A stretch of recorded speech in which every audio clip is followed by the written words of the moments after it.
Every morning when I wake up with a big smile. I say with a lot of energy, what kind of day is it going to be?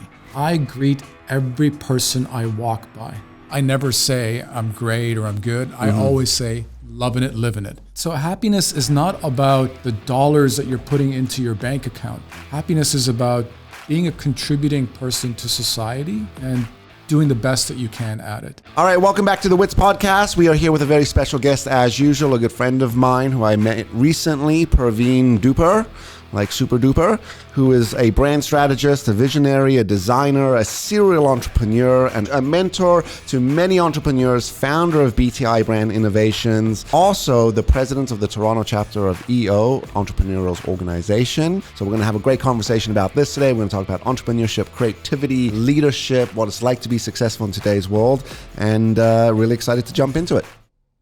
We got to meet each other recently due to you coming and doing one of my programs, and we met through an introduction through someone that's part of EO, Entrepreneurs Organization. So I want to talk a little bit about that today. Our whole sort of brand is around making humans better humans, and you're the definition of that. You run a very successful company, you're a great father, a great husband, you're a mentor, a coach, a speaker, author.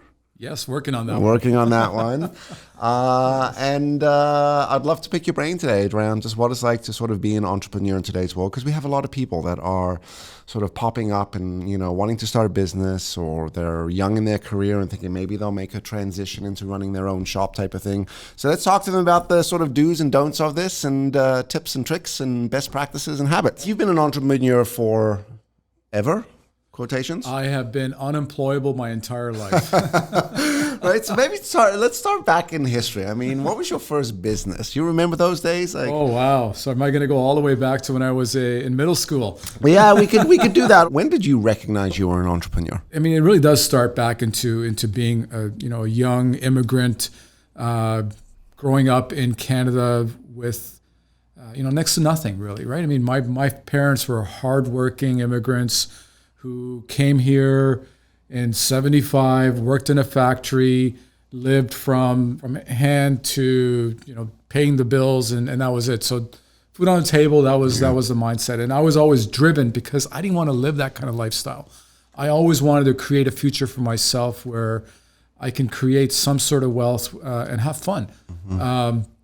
So I was always kind of thinking around business and ways to make dollars from a very young age. I started working part-time at the age of 13, and the three of us, I have two older brothers as well. All three of us always worked part-time jobs, and everything that we earned, we put towards our home and helped our parents pay down the mortgage. That sort of hard work and drive was always there.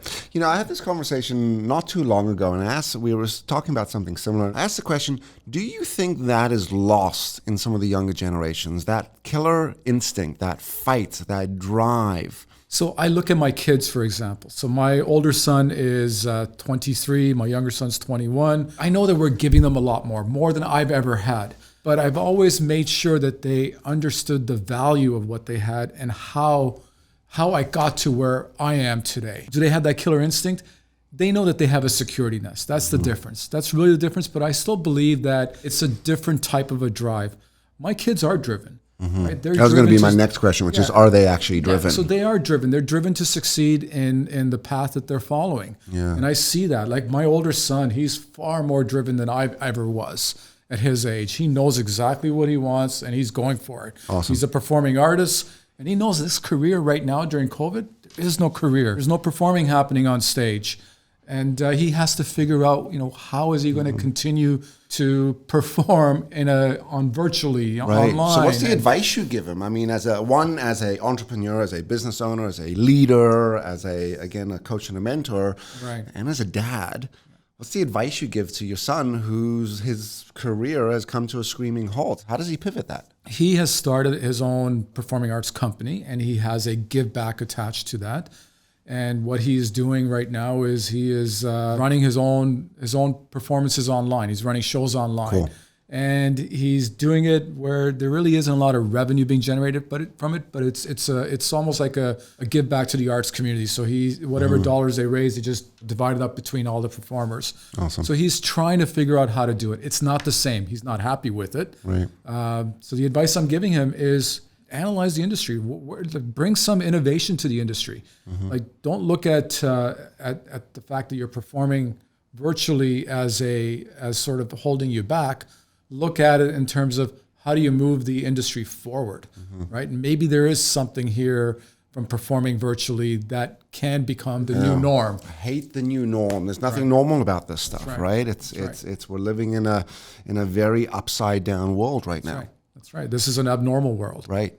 Right. Welcome to abnormal. That's right. Right. That's right. So I think that's good advice. I was actually, and I'll give props to David Meltzer. I was talking to him the other day, and he used persistence and patience.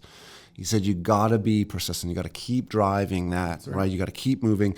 You got to be patient. Right. But also what I think he talks about, I represent this as well. I think you actually live this value as well, which is we're here to serve. And in everything that we do, it's really around taking that approach of being able to give. I think part of what's allowed us actually as a business to be successful, particularly with our clients through this pandemic, is our position of giving. From day one, like even as this hit, which was this whole effort of like, how can we serve? How can we give? Business will look after itself kind of thing. But it's I can't qualify that. I can't say that was the exact reason, but I have this gut feeling that if we don't operate with that value, we wouldn't have the success that we have. You make a good point. Like right now, during COVID, March 15th hit, all my revenue went down next to zero. We're a boutique agency. We're a team of 10. And the very first thing I did is, okay, what do I do? Do I lay off my team? Do I keep them employed? Like, what do I do? I didn't want to lay them off. Yeah. So what did you do? First thing I did is I just said, okay, part of our values is to give back. So speaking to your point there. And we recognize the fact that there's a lot of negativity out there. There's so much media noise out there that speaks to, COVID this and people behaving badly in grocery stores and lines and yelling at each other. What can we do to sort of spread positivity? And we just said, okay, we're going to curate our own content. So we created a platform and we called it Connected Together. And all we kept doing was just celebrating the good that's happening, recognizing local heroes, resharing content that was talking about, support local small businesses, and just sharing all of that. And that kept us engaged. Cool. So there was no revenue being generated from this. Right. It was just a way for me to keep my team engaged and keep them creative. Right.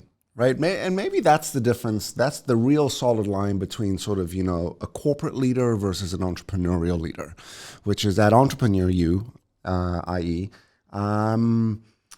took that approach, which was it's around giving and being supportive and coming up with innovative ideas and being creative through these times versus I think traditional corporate. You might find that what drives that leader's decision is the financial numbers. And it's an unfortunate thing. Oftentimes people will say to me, what's the difference? And I think that's it, which is, the difference between someone that's an entrepreneur and leads people is you're way more... There's an empathy. There's more empathy towards that individual, I think. You're absolutely right. I mean, whereas in a big corporation, you're a number. Right. It's a function. You've got a responsibility to manage and drive performance. Right. Even the language starts to change. Even in training we do, people say, so what do you do for a living? And I say, well, I kind of sell this leadership training thing, but like it's really not leadership training. It's something way more, but we do it with leaders and we do it with all these. And I think it's to that point, which is how do we develop that human being? Because this is the difference. We've been saying this, and I'm sure you were told this a long time ago, look after the people and the people will look after the business. Right? You don't hear that shit anymore. You don't hear people talking like that. Yeah. So tell me a little bit about entrepreneurship and, what it takes for someone to be successful. I mean, we know entrepreneurship is around risk. What do we know right now? I mean, I was just looking at some of the stats earlier. Here's some of the numbers. I'll throw them out at you and we can talk about sort of should someone actually start a business. Okay. But 88,000 small businesses were closed during COVID. Right? In Canada, this is specifically Canada. We got more than 11 million individuals that filed for federal aid due to temporary layoffs. More than 68% of small businesses saw a drop, at least 40% in year-to-date revenue. Crazy numbers, right? Yeah, exactly. So you got kids. Would you tell them to go start a business today? Absolutely. Why? Because right now, I mean, with all those businesses that have... that have been affected in a major way in terms of revenue, in terms of closing. It's now the opportune time to reinvent. And for them, especially, right? It's the opportune time to actually look at the way they're doing business today and really be able to peel back the onion and say, is there a different way we can do this? can we deliver the same value or better value by doing something differently? Right. So really being able to kind of to look at our own processes, our own people, and just reinvent from that perspective. And even look at your own services, the things that you're doing. Maybe there are services that just don't make sense anymore, and you can let go of them. Or there could be products that don't make sense anymore and let go of them. Narrow down on your focus. So I think it is the most opportune time to be able to do this, because in normal circumstances, we're just go, go, go. Right. We never really stop and think about our business sometimes. We don't really say, okay, could we be doing it differently? And when we do start talking about it, we don't always act on it. Now you can. So I'm a perfect example of that. I did that. I cut back a lot of our own services. I've been able to right-size my business, and I'm feeling a lot more confident now than I've ever felt before. Awesome. I've worked harder than I've ever worked, but it's okay, because the reward is going to be there in the future. Right. Yeah. Now, someone who's starting a business, wow. I mean, this is like 100 years ago. This only happens every 100 years. Right. You can take so much risk today and not really worry about failing. Right. Because you've got so much support. I think the government's doing an amazing job by supporting small businesses and supporting individuals with the programs that they've launched. You know, what would have been a negative year if I didn't have the support from the government is actually turned into a great year. I will probably end up having a good, decent position. At the end of the year. Yeah. Right. So that's similar. We had to rejig our sort of targets and numbers. You know, you had to come up with the new plan.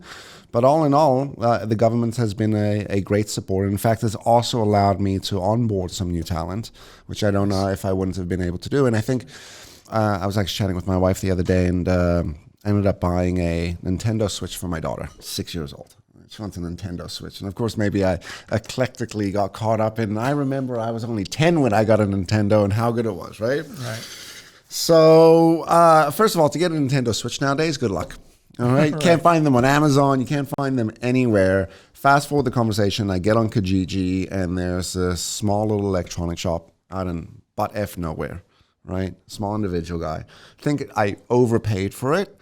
And I was talking with my wife, and she's like, babe, you know, that's what it's about. You're supporting small business, right? And being able to pay back into the economy and being able to buy things and being able to hire talent is, I think, a big responsibility we all have as business owners, as entrepreneurs, right? We forget that, like, you know, part of how we could come out of this COVID, how we could sort of contribute to moving past or being successful in this pandemic is by investing, right? I mean, Warren Buffett says all of this stuff, right? When should you buy? When things are low, right? Exactly. When should you invest in real estate, right? When things have crashed, right? When should you be hiring talent? When they're all available and no one's working. I mean, it's exciting times. I agree with you. And I think what's nice about this conversation, and hopefully for the audience as well, is this conversation should really illustrate the fact that entrepreneurship doesn't take some magical secret sort of, you know, attitude and type of personality. It's about commitment. It's about staying on track with the goals that you've set, right? And be willing to fail. Right, and accept that and learn from it and keep moving forward. Right. Do you think people have a hard time failing nowadays? And let's not make it even a generational thing. Just in 2020, the sensitivities with people out there, are people like, you know, able to fail well? That's a conversation that can go in a whole different direction. So sensitivity, I mean, I think we all need a lot of sensitivity training, especially for your generation, my generation. Right. And it's actually good. It's good because it makes us look, it's again, moving forward, progressing into what society is like today. And I'll go back to my older son. My older son, Rohan, I think he's taught me to be a better human being. Cool. Right? Because he catches me on things that I would say today that are just not acceptable. Yeah. Well, that's the diversity and the sensitivity sort of conversation. You wrote a great article, which was fantastic. We'll talk about. But coming back to failure, are people still willing to fail? If you're an entrepreneur, you have to be willing to fail. Right. Because it's, you know, you're going to have those half a dozen failures before you have that one home run. Right. And, you know, just learn from each of them. If you're not willing to fail, then you're not cut out to be an entrepreneur. Yeah. Yeah. Right? I'm talking from that angle only. Yeah. Right. The other angle was on the sense of the general public. Right. Are they as sensitive? They're not going to be an entrepreneur if they are sensitive. Right. And let's just talk about what will define failure. Like, what is failing as an entrepreneur? Does that mean messing up in your cash flow? Does that mean hiring the wrong people? Does that mean selling the wrong product or service? All of the above. All of the above? All of the above. Yeah. All of the above. I still haven't succeeded in hiring the right salesperson for my team, right? It's because you're the best salesperson. And that's probably why too, right? Because one thing I learned one time is you can't expect the other person to perform the way you perform. Right. And if they're performing at 70% of your expectations, that's an A player, right? As entrepreneurs, sometimes we just expect too much from them. And as soon as I started thinking that way, Right. my mindset shifted, and I started being more accepting, and I started being happier, and I just said, okay, this person has to work within these constraints, and this is how I have to manage that person. Through failure, I've learned that. Yeah, managing your expectations, right? I mean, cash is another thing. Of course, we're, the ways, our processes, are we looking at our cash on a weekly basis? Yeah. Do we have a system on keeping cash on hand, right? Yeah. Because I've always been of the mindset that pay yourself first. Whereas I can tell you, in my circle, I have many entrepreneur friends. They're just so focused on running the business that they're not always thinking about paying themselves first. Yeah. I had a hard time with that for years. I still do, man, truthfully. Yeah. Right. But have a system. Right. Right. Figure out a system that works for you. To me, it's like, okay, I'm going to make sure that I put aside 25% of all the revenue that we have into a different bank account. Right. Altogether. Because if it's in that bank account, you're not Can't touching touch it. Right. Right. So that's forcing you to think of that as your That was profit actually center. one of my biggest mistakes in regard to financial management as an entrepreneur, which, because you learn trial by error, right, was the concept of paying yourself first. And I had a hard time with that, but I had an easier time with saying, all right, well, what's the financial management system we should put in place that actually triggers all of these things happening? And that's what you just described there, which is very cool. It's really important. Cash is king. I think it's the biggest mistake we make as entrepreneurs, right? And how often do you look at it? I mean, look at your numbers on a weekly basis. That's what I do. Yeah, I used to hate looking at my numbers. I would avoid it. I'd be like the bookkeeper and the accountant and the finance person. That's their job. Right. They deal with that. And I had a rude awakening one time when I had CRA call me and they said, "Hi, you haven't paid HST all year." I mean, no, this must be a mistake. I have a bookkeeper, I have an accountant, I have a finance person, I got a fucking team. Right?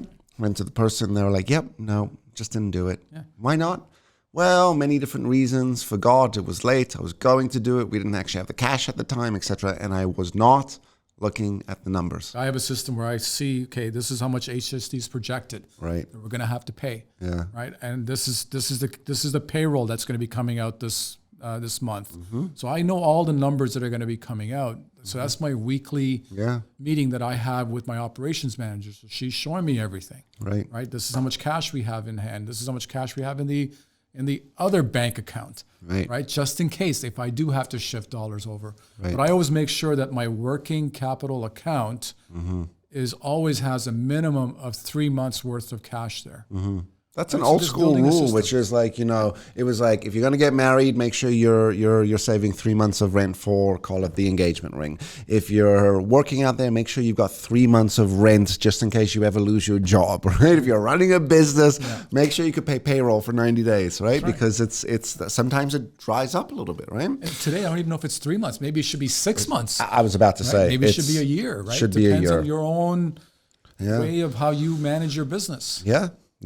Yeah, right. Let's shift gears. I mean, you describe yourself as a pretty happy person. People are craving happiness. It's people are buying courses to be happy. They're taking pills to be happy, right? What are the things that you do that contribute to your success and your happiness? What are some values? What are some things that are important for you? So one of the first things that I do every morning, and I've been doing this since my boys were in grade school. Every morning when I wake up, I have a lot of energy and I wake up with a big smile. So starting with that smile. And when I see them, I say with a lot of energy, what kind of day is it going to be? Right? That response that I'm asking for is not, it's going to be a good day. I'm asking for anything but the word good. Their response was always, it's going to be a great, beautiful, nice, cold, fun school day, something along that line, a long descriptor with a lot of energy. So starting off with a smile, saying what kind of day is it going to be, and believing in that, right? When we say to ourselves it's going to be a good day, we're setting our expectation too low. Right. When we're saying it's going to be a great day, we set our expectation here. If it ends up being a good day, that's all right. Okay. That's all right. Yeah. But if you start at good and ends up being a shitty day, then what? Right. So it's just setting those expectations and staying positive throughout the day. It's a little bit of law of attraction, right? You're putting out in the universe what you want to sort of receive and manifesting these things. That's right. Yeah. And then mindset around always being positive. Right. I try not to use the words should have, could have, would have. I look at everything as a lesson learned. Right. And just move forward. Yeah. Continue to move forward. Did you always think this way, or is this sort of age and experience that's contributed to a little bit of this? I think I've always had the energy and the smile and the positive outlook. Yeah. But I still fail. Mm-hmm. It's not like I'm wake every day is going to be a success. But as long as in my mind, I'm saying to myself that it's going to be great, it helps me get through the day. Right. So I haven't always been this way. Yeah. It's practice. Practice. Yeah. It's absolutely practice. Yeah, we talked a lot about that actually when we first met, which is all these things, leadership and breathing and success and entrepreneurship and relationships and parenting, and we're just practicing each and every day. And I love the fact that you do that with your kids. I do it consciously and unconsciously, but say, hey, was today great? What was great about today? Trying to build kick-ass kids so they can go off and be, superhuman beings and maybe entrepreneurs later. And I brought that same thinking into the office. Yep. So it's not like it's just at home. When I walk in the office, the very first thing I do to everyone is a fist pump. Right. What kind of day is it going to be? Right. I'm not asking for a long descriptor. Right. I'm asking for one word. Right. And every day a different word. Right. It's come to a point where they actually have a list of words because they know that I'm going to catch them on the fact that they used that word yesterday or the week before. Right. Right. So that's what most people do is like, how's it going? Awesome. So how you doing? Fine. No, yeah, you got to get them challenged and thinking about that. In fact, a guy that used to work with me, his name is Nicholas, good dude, but he would walk out each day and he'd be like, thank you for the great day today. And I tell this story all the time. I thought at first, I was like, are you kidding me? Like, what the F? Like, please, like, stop with the ulterior kind of stuff, right? Anyway, I started to realize it was actually genuine. And then I was like, all right, well, let me adopt a little bit of that. And I still do it today. In fact, I did it the other day with one person that walked out. I was like, hey, thanks for the great day. I don't think they actually heard me consciously. Yeah. I have a personal motto. I don't know if I ever shared that with you, right? So when someone asks me, to your point, like, how are you? I never say I'm great or I'm good. I always say loving it, living it. Yeah, I've seen that on your wall. You've got it on your wall. I have it on my wall. I have it on my clothing. Yeah, it's right here. So right. Oh, this is your line, right? I design my own clothes with a tailor, and I put it on everything. Yeah. Right. So just having that personal model and living it. That's cool. It's like visualization. We talk about the power of visualization. I talk to clients about using a visualization board, right? I was working with one client the other day, and he says, so what does this mean? Like, I should put a boat on it? I was like, if you want a boat, yeah. But like, I think for you, it's more like, what do you want your team to look like? What do you want your relationships to look like? What do you want that conversation to go like? What do you want that project to end up looking like? Like, your visualization board doesn't have to be just material things. It can be these personal mottos and stuff. Very cool. I want to actually start a new one, which is, how's it going? Killing it. Killing it. Right? How's life? Fucking killing it. That's it. Right? And hopefully it's more positive than negative, right? Okay, cool. So let's go one more, because again, I want to get so much from you, and again, I think you've got so much to add just in regard to the fact that you are this creative dude. Shifting gears to creativity. How important is it for people to have those types of competencies in an innovative, out of the box thinking, approaching things with an optimistic sort of position or attitude? I meet a lot of negative people. You're actually one of the most positive people I've met. How important is it for someone to be optimistic? In other words, can we be successful if we're not optimistic? Can we be successful entrepreneurs if we don't have that optimism in ourselves? Like, is it a necessary thing? Is it just part of that DNA, cut of the cloth, that you want to be a successful entrepreneur? That is one of the things that if you don't have it, you ain't going to make it. Because entrepreneurial can get dark. I think it doesn't have to be for everybody. Okay. Right? I know many successful entrepreneurs that don't view life the way I view life. Yeah.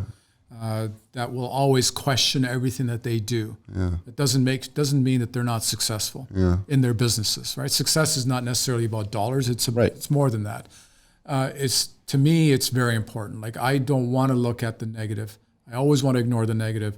Being the president of the Entrepreneurs Organization Toronto chapter this year, everyone thought that this was going to be a challenging year. We're doing everything virtual. The concept of EO is about being together and sharing and learning amongst each other and building those connections, and not having those face-to-face connections is difficult, right? It's difficult to get that sort of reward that you're looking for in EO.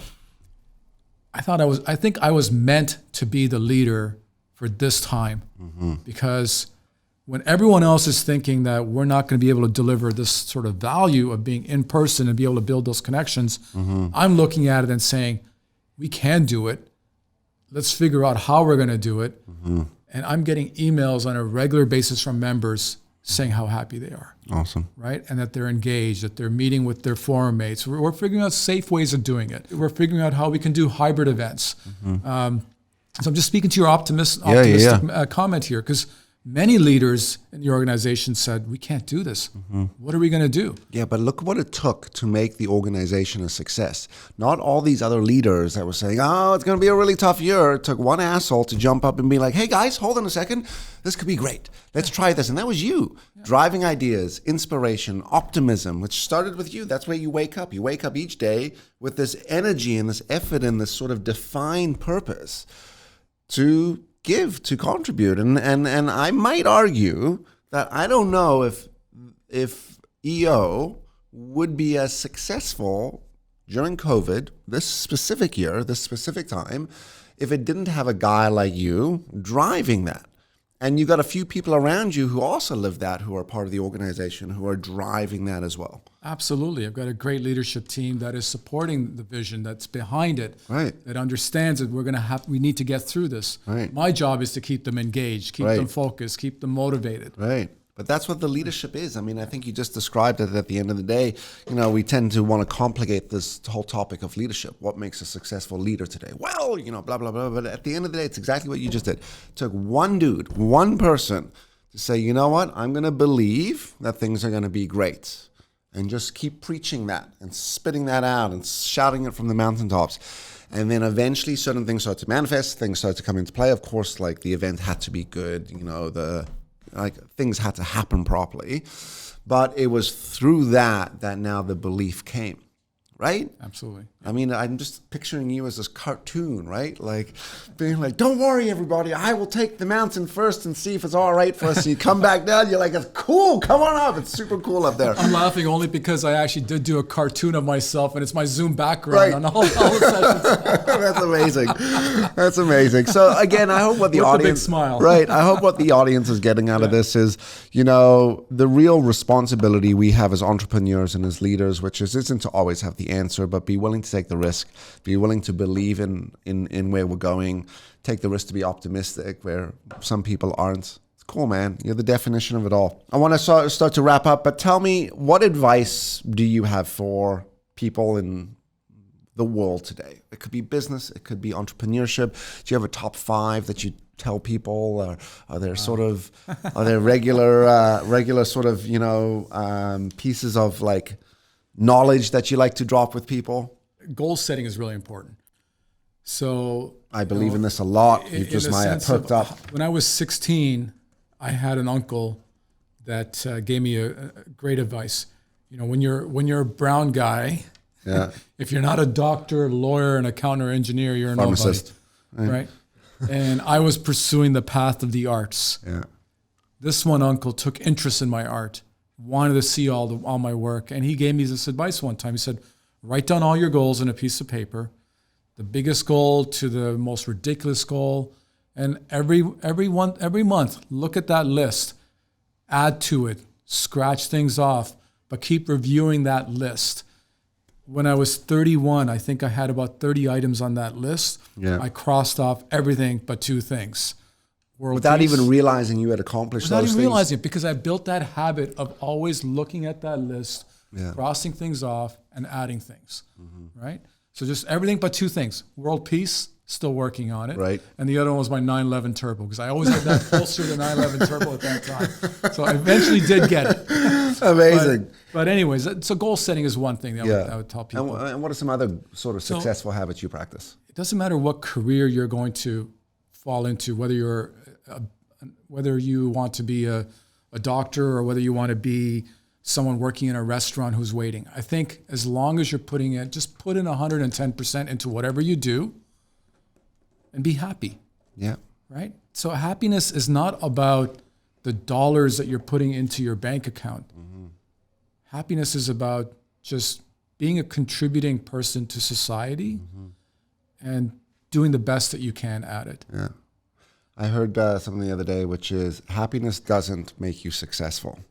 Success makes you happy. Exactly. Right? Exact opposite. And you get to define that. And I actually saw another graphic from Evan Carmichael, actually, where there's two cartoons, and one guy was disheveled and looked like he had been like on an Indiana Jones sort of adventure with this like this ratted map. And the word bubble says, and then Evan Carmichael standing next to him with this treasure that says happiness. Yes. Right? And the first cartoon character's got the word bubble that says, oh my gosh, where did you find that? I've been looking for that everywhere. And his word bubble says, oh, I actually created it myself. Yeah. So interesting. Exactly. Exactly. Yeah, and a third thing that I often say to young adults is almost contradictory to that. It's not really, because it's coming from the mindset of an entrepreneur. Yeah. One thing I always say is follow your passion, but turn to a business model. Right. This is a big conversation right now for the younger generation, which is how do you create a business out of your passion? So tell us a little more about that. I could have gone to law school. I could have done something else, but I chose to pursue the arts. And I knew that it was going to be difficult to have a great living in the arts.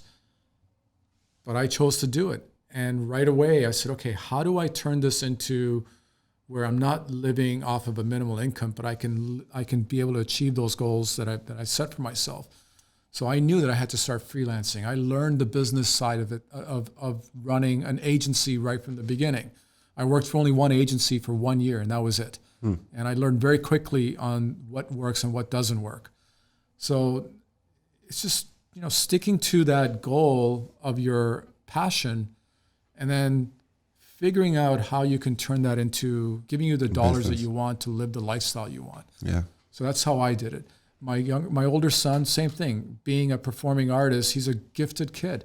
He could do anything he wants to do, but right now he's going to struggle. He's going to struggle for a long time. Yeah. He was telling me the other day, he goes, Dad, there was a report that came out, an article that came out from someone at Mervish that said that if you are in the musical theater business career right now, and you're a performer, expect not to make a living off of this career for the next 7 to 10 years. Wow. Right? Because performing is going to be a whole different thing. Yeah. And we don't know. Like on stage, when you're used to seeing 10 to 20 people on stage, now they may have to kind of create shows that only has 3 to 5 people on stage. Yeah, or they just don't have a live audience. They don't have as much of an audience. Right? Even when they do bring back audience, it'll be more spaced out. So the dollars that they're going to make is going to be very, very hard. Yeah. So, but as you said, there's a whole new world of like digital performance that like you're like, if you step back and be like, all right, well, as they say, when one door closes, a window opens or another one opens. Exactly. That's exactly. And that's kind of where you started today, which is, the greatest thing you can do in regard to being successful in today's world, particularly COVID, is recognize this is a great opportunity. What you do with this opportunity, how you pivot your business, the decisions you make, the things that you drop, the things that you create, your attitude. This is what makes it or breaks it. That's right. Right? Awesome. What else do you want to share? Positive attitude. That would be my only other advice. Right. The fourth thing I'll say is just stay positive. Cool. There's one thing I can say, as a takeaway, just always stay positive. Try to find the good in everything. Right. Something I always do, a habit that I've had, and my kids sometimes laugh at me about it, is I greet every person I walk by. Me too. Every person. Me too. I take interest in everybody, right? Because you never know. You don't know what their life is. You don't know what they're going through. Yeah. So just take interest in everybody. Yeah. Be genuine. Yeah. Make eye contact. eye contact. Acknowledge other people. Walking down the street. Yeah, pick your head up from your phone. Yeah, it's a huge thing. I love talking to random strangers. Right? Sometimes gets me in trouble, but it's right. Okay. Right? That's right. All right, cool. Listen, Parveen, you were awesome. I appreciate you coming here, having this conversation with us. Any key things that you want? Where can we find you? Tell us, where can people connect with you? If they're interested in EO, how do they reach out? If they want to do marketing? Oh, thank you. Absolutely. Pitch your shit. Yes. So you can always find me on LinkedIn, Parveen Dhupar, right there. So Parveen, last name Dhupar. Got to pronounce it Dhupar, so not Dhupar. Yeah, Dhupar, Spell it all out. Or you can email me at teambti, so Parveen@teambti.com. So either one of those two is the easiest way to get a hold of me. Amazing. Well, again, it's been a real pleasure. Thank you for coming in. And obviously, we'll be posting this and sharing it and getting it all out there. So we'll let you know when it goes out. Thank you very much. Awesome. All right. Thank you. If you like today's episode, don't forget to click the like button. Don't forget to subscribe, and we will see you next time. I'm Greg Witz. Thanks so much for coming and checking out the video. If you like that video, you're going to love the next one. So I'd highly suggest that you click this video over here. And don't forget to subscribe and share.